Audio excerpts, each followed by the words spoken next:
오늘은 세례 요한의 실족에 관해서 좀 더 적극적이고 구체적인 말씀을 통해서 은혜를 나누고자 합니다. 마태복음 11장 1절 말씀. 예수께서 12제자에게 명하시기를 마치시고 이에 저희 여러 동네에서 가르치시며 전도하시려고 거기를 떠나 가시니라. 요한이 옥에서 그리스도의 하신 일을 듣고 제자들을 보내어 예수께 여짜오되 오실 그이가 당신이오니이까 우리가 다른 일을 기다리오리까. 예수께서 대답하여 가라사대 너희가 가서 듣고 보는 것을 요한에게 보아되 소경이 보며 안진뱅이가 걸으며 문둥이가 깨끗함을 받으며 귀머거리가 들으며 죽은 자가 살아나며 가난한 자에게 복음이 전파된다 하라. 누구든지 나를 인하여 실족하지 아니하는 자는 복이 있도다 하시니라. 저희가 떠나매 예수께서 무리에게 요한에 대하여 말씀하시되 너희가 무엇을 보려고 광야에 나갔더냐? 바람에 흔들리는 갈대냐? 그러면 너희가 무엇을 보려고 나갔더냐? 부드러운 옷 입은 사람이냐? 부드러운 옷을 입은 자들은 왕궁에 있느니라. 그러면 너희가 어찌하여 나갔더냐? 선지자를 보려더냐? 옳다. 내가 너희에게 이르노니 선지자보다도 나은 자니라. 기록된 바 보라 내가 내 사자를 내 앞에 보내노니 저가 내 길을 내 앞에 예비하리라 하신 것이 이 사람에 대한 말씀이니라. 내가 진실로 너희에게 말하노니 여자가 낳은 자 중에 세례 요한보다 큰 이가 일어남이 없도다. 그러나 천국에서는 극히 작은 자라도 저보다 크니라. 세례 요한의 때부터 지금까지 천국은 침노를 당하나니 침노하는 자는 빼앗느니라. 모든 선지자와 및 율법의 예언한 것이 요한까지니 만일 너희가 즐겨 받을진대 오리라 한 엘리야가 곧 이 사람이니라. 이 안에 실족이라는 말이 6절에 나오죠. 누구든지 나를 인하여 실족하지 아니하는 자는 복이 있도다 하시니라.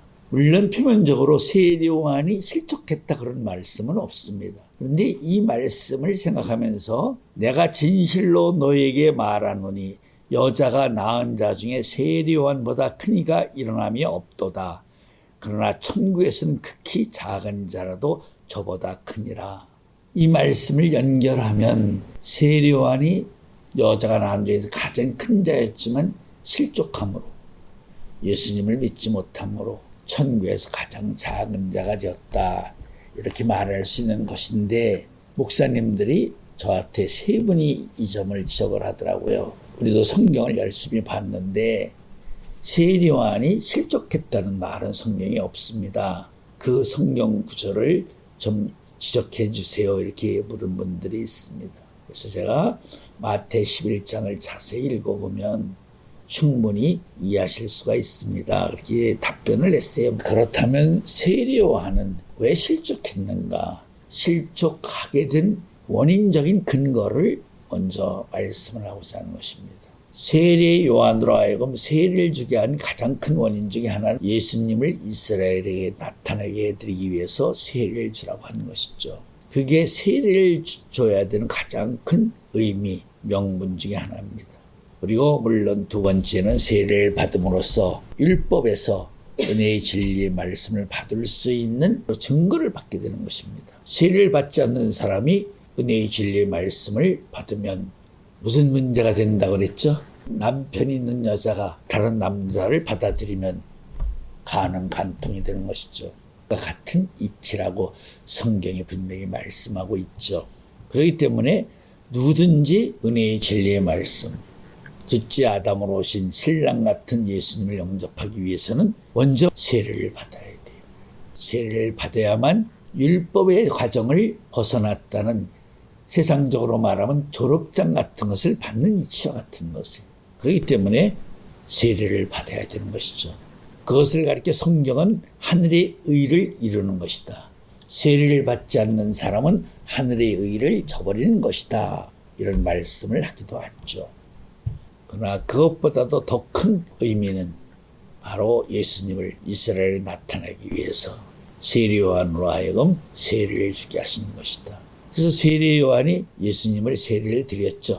세례를 드리자 하늘에서 비둘기 같은 성령이 임하시고 하늘에서 이는 내가 사랑하는 아들이로다.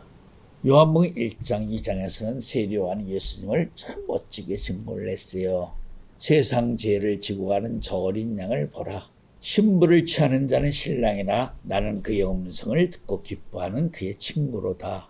그는 흥하게 되겠고 나는 새하여야 되리라. 세례 요한이 성령이 충만할 때는, 은혜가 충만했을 때는 예수님을 그렇게 증거를 해드렸습니다. 그렇다면 세례 요한이 그가 분명히 메시아인 줄 알았더라면 예수님을 떠나야 되겠습니까? 여기에서 우리가 한 가지 감춰진 사실이 있어요. 세례 요한은 스가랴 아들이죠. 아비야 반열에 속해 있는 스가랴 제사장의 아들이에요. 이미 세례 요한이 6개월 전에 잉태되고 난 후에 가브리엘 천사장으로부터 마리아가 수태 고지를 받았죠. 그래서 그 고지를 받고 나서 바로 엘리사벳 집으로 달려갔죠. 들어가자마자 엘리사벳이 먼저 성령에 충만해서 내 주의 모친이라고 신앙 고백을 하죠. 나이로 보면 엘리사벳이 손위 사람이죠. 엘리사벳과 마리아가 그날 만나고 헤어진 것이 아니에요. 오랜 동안 머물렀다가 엘리사벳이 아이를 낳을 즈음에 마리아가 자기 집으로 돌아왔다는 것이 성경적이에요. 그래서 이미 두 여인이 낳기도 전에 마리아가 낳을 예수가 엘리사벳이 낳을 세례 요한의 주가 된다는 걸 서로가 알고 있었던 사이예요. 자, 성경을 자세히 보면 분명히 세례를 주라고 했을 때 나에게 세례를 주라고 하신 분이 말하기를 내가 세례를 주면 하늘문이 열리고 하늘에서 비둘기 같은 성령이 임하는 사람이 바로 그가 메시아다. 근데 세례를 주기 전에 세례 요한이 이런 고백을 했어요. 내가 어찌 감히 선생님에게 세례를 줄 수 있습니까? 내가 선생님에게 세례를 받아야 되지요. 제가 살을 붙여서 자연스러운 표현으로 지금 말을 하고 있지만, 그러자 예수님이 그렇게 하는 것이 하늘의 의를 이루는 것이다. 내가 나한테 세례를 주는 것이. 이 대화가 평범한 대화이지만 내용을 깊이 살펴보면 세례 요한은 원칙적으로 세례를 줌으로써 하늘문이 열리고 비둘기 같은 성령이 임함으로 그가 메시아라는 것을 알게 돼 있었어요. 근데 이미 세례를 주기 전에 세례 요한이 예수가 메시아임을 알고 있었어요. 알고 있었다는 말은 세례 요한의 어머니 엘리사벳으로부터 예수님에 대한 잉태 비밀을 세례 요한에게 얘기를 해줬기 때문에 알게 된 내연의 사건이라고 말할 수 있다 하는 것을 알아야 됩니다. 그리고 그것을 세례를 드림으로써 연의 말씀을 받는 대로 비둘기 같은 성령이 임하시고 하늘로부터 이는 내 사랑하는 아들이라는 증거를 받았죠. 그렇다면 세례 요한이 예수님을 어떻게 해야 돼요? 예수님을 떠나지 말아야죠. 자기가 고백한 대로 그는 흥하여겠고 나는 쇠하여 하리라. 나는 마땅히 저분을 위해서 목숨을 바쳐야 될 사람이다. 그런 의미로도 우리가 생각할 수 있는 것이, 그런 고백을 해놓고 왜 세례 요한이 예수님을 떠났을까? 그런 증거를 가지고 있는 사람임에도 불구하고, 그런 신앙 고백을 하고 한 사람임에도 불구하고 왜 세례 요한이 예수님을 떠나고 말았을까? 성경적으로 표면적으로 드러나는 사실은 없지만 감춰져 있는 내연의 세계, 그 정황의 세계는 짐작해 볼 수가 있다는 것이죠. 첫째, 예수님이 세운 제자들은 어떠했을까? 세례 요한은 아비야 반열의 정식적인 제사장의 아들이었죠. 예수님은 유다 지파니까 제사장, 레위 계열과 전혀 그런 상관이 없는 사람이에요. 예수님이 제자들을 선택하는 과정에 있어서 벳세다 출신이 6명이에요. 이 사람들은 예수님처럼 초등학교도 다니지만 글을 배우지 못하고 태어날 때부터 갈릴리 호수에서 고기를 잡아서 생업을 잇는 어부 출신들이었습니다. 한마디로 얘기하면 불황무식한 사람들이죠. 그러나 세례 요한은 제사장의 아들이고 제사장으로서 길을 걷는 사람이에요. 그런 입장에서 본다면 예수님과는 표면적으로 생활의 입장으로도 많은 차이가 있는 사람이다라고 말할 수가 있죠. 한마디로 차이가 나는 것이죠. 한쪽은 이식한 자들이고 한쪽은 무식한 자들이고, 그렇기 때문에 세례 요한이 예수님을 떠날 수밖에 없었던 것이 아닐까 하는 점이죠. 그리고 두 번째는 예수님과 세례요한의 차이점에서 본다면 사회적인 측면에서 보면 세례요한에게 거는 기대가 예수님에게 거는 기대보다 더 컸다는 점이죠. 이미 성경에 있듯이 세례요한의 출생은 유대인들에게 널리 알려져 있는 공개된 비밀이었고 내용이었었어요. 성경에도 그렇게 돼 있죠. 저가 자라면 과연 무엇이 될 수 있을 것인가 기대하는 그런 대상이었습니다. 그렇기 때문에 세례요한이 비록 예수님을 메시아로 증거했지만은 저 일반적인 백성들의 입장으로 본다면 세례요한에게 거는 기대가 더 컸다 하는 것이죠. 더군다나 지금 말씀하는 건 예수님 공생의 길에 초기에 발생된 입장을 지금 설명하고 있는 것이에요.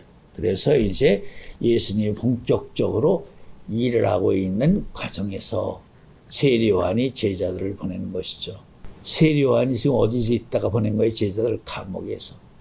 헤로디아 사건이죠. 동생이 저를 빼앗아서 결혼한 것은 옳지 못하다. 그런데 외경에 보면 이런 말씀이 있어요. 세례요한의 제자들이 세례요한을 굉장히 만류했어요.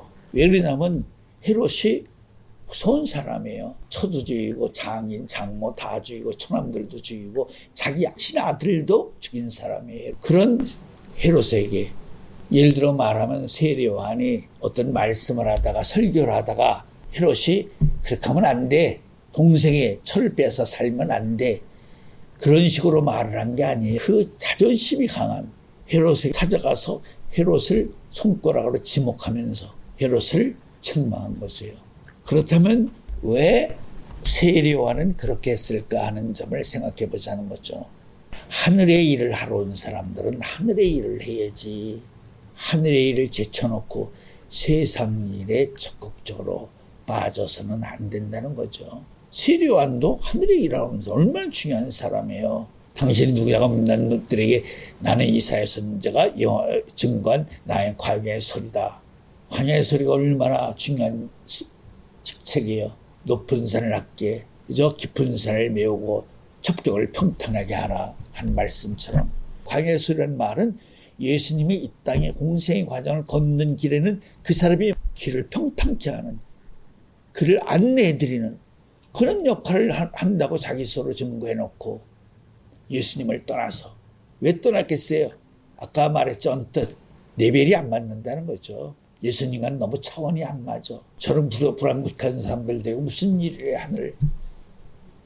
그래서 떠난 거예요. 그래서 자기가 우리 많은 다른 데 가서 세례를 주고 그러다 보니까 예수님이 서서히 하나님 아들로서 권세를 나타내시죠. 권세 있는 말씀을 하시지. 죽은 자 살리고 장님을 눈뜨게 하고 문둥이를 깨끗하게 하고 금요를 듣게 하고 놀라운 역사가 시작이 되죠. 그러니까 세례요한에게 세례를 받아 얻은 사람들이 예수님 쪽으로 다 돌아갔죠. 물론 예수님이 세례를 준 건 아니에요. 제자들을 지켜서 준 것이지. 그러니까 세례요한이 뒤통수를 딱 맞은 거예요. 백성들이 나한테 시선을 돌리고 다 예수에게로 집중을 하고 있네.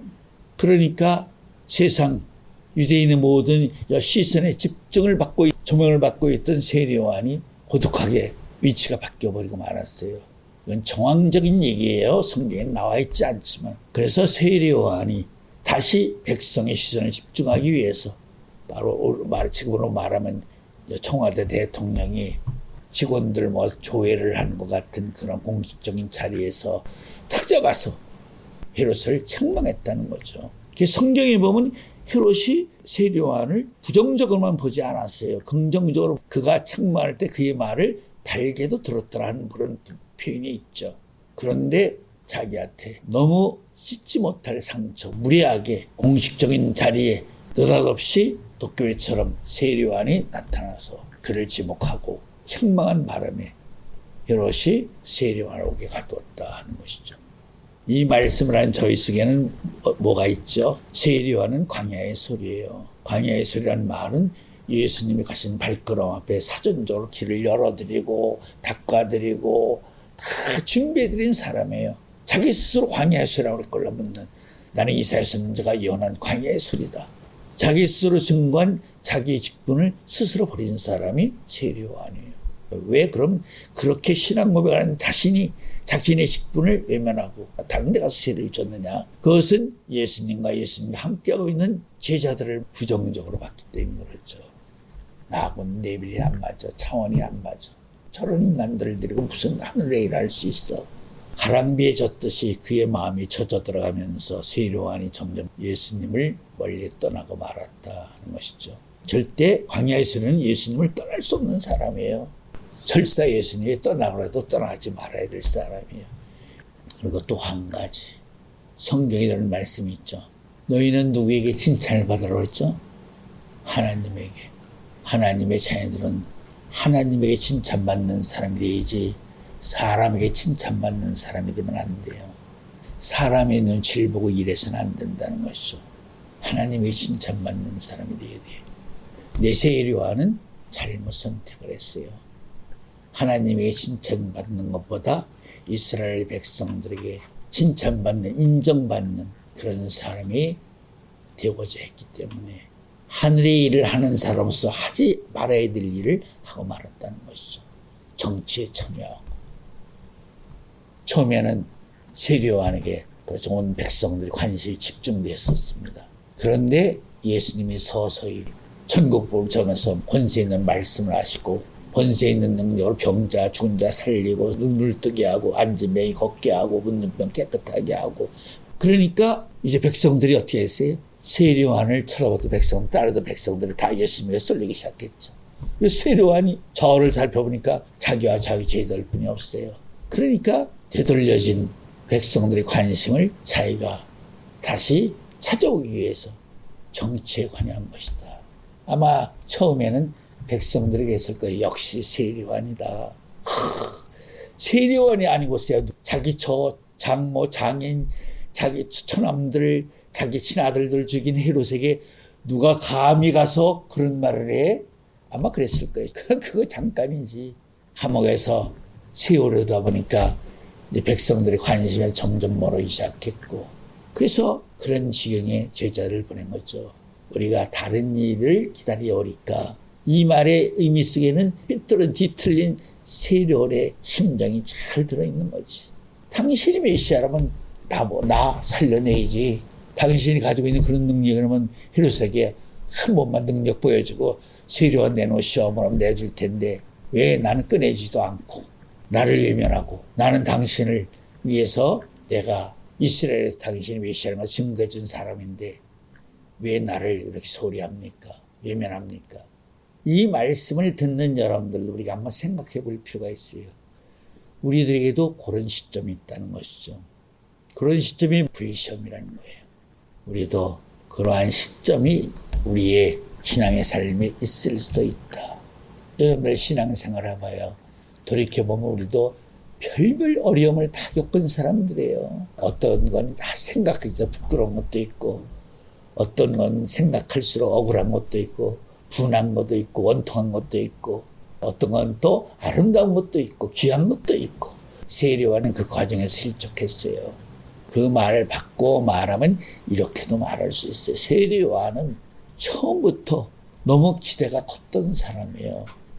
사가랴 일이 온 백성에 다 전해졌걸랑 7세기 비밀 가운데 세례요한의 소문이 유대인들에게 널리 다 퍼져 있었기 때문에 처음부터 기대가 컸던 히브리인의 아주 영웅 같은 존재라고도 말할 수가 있었어요. 세례요한은. 그런 자신을 세례요한도 잘 알고 있었고 그렇기 때문에 세례요한은 처음부터 토롯을 읽고 메뚜기와 석청을 먹고 있었어요. 그 당시 24,000명의 제자들이 저 메뚜기와 석청을 먹으면서 토롯을 읽고 말씀을 증거한 사람은 아무도 없었어요.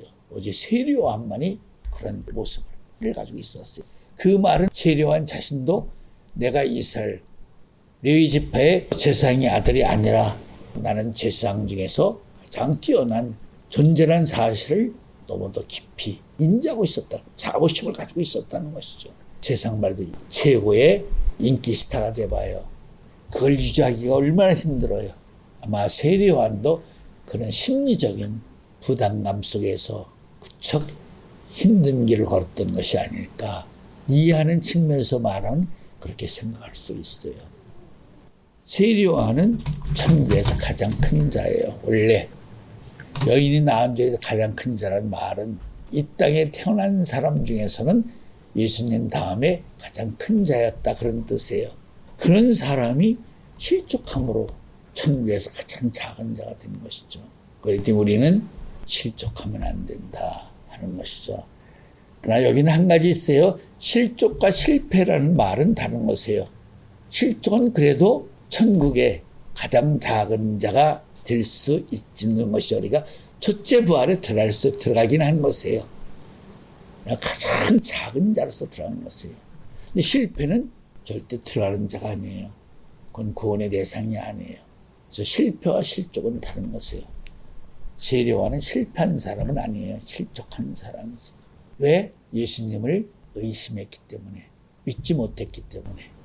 자기 스스로 광야에 있으라고 신앙 고백을 했다면 세례 요한은 절대 예수님이 내어 쫓아도 나가면 안 되는 사람이에요.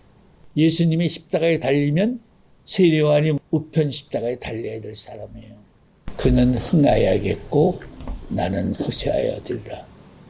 그런 사람이라면 마땅히 그는 끝까지 예수님의 공생의 과정 안에서 예수님과 끝까지 함께 되어야 될 사람이에요. 떠나서는 안 되는 사람이에요.